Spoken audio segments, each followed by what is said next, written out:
ተደራሽ ቲዩብን ሰብስክራይብ ያድርጉ።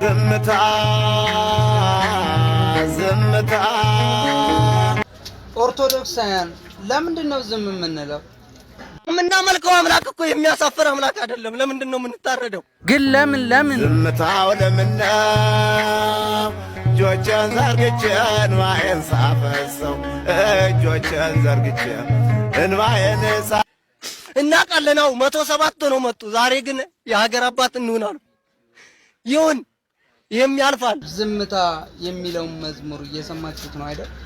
እስኪ እና የእውነት እላችኋለሁ በጣም አስከፊ ነገር ነው እኛ ያየነው። እኔ በዚህ እድሜ የሰው ልጅ ተቆራርጦ የሰው ልጅ ለየብቻ አካል ሆኖ ማየቴ ከእድሜ መተኛ ታክቶኛል። አሁን አልተኛም፣ እንቅልፍ አይዘኝም። አስክሬኑን የለቀምኩት እኔ ነኝ አንዱ። በዚህ እድሜ የታረደ አስክሬን ተሸክሜ ስሄድ የአርሲውን ጦርነት የማይቃወም ኦርቶዶክስ ካለ እርጉም ነው። እስኪ ይህን ቪዲዮ ተከታተሉ። እግዚአብሔር ሲሰጥም ሲነጥቅም ያቀበታል። ምንም ቢሆን የተገደሉት አባቶቻችን በእግዚአብሔር ፊት ክብርና ሰማዕትነትን ተቀብሏል። እኔና እናንተ ግን በአርሲ ህዝብ ላይ የሚደረገውን የኦርቶዶክስ ሃይማኖትን ጭፍጨፋ ሁላችሁም ማውገዝ አለባችሁ። ተደራሽ ቲዩብ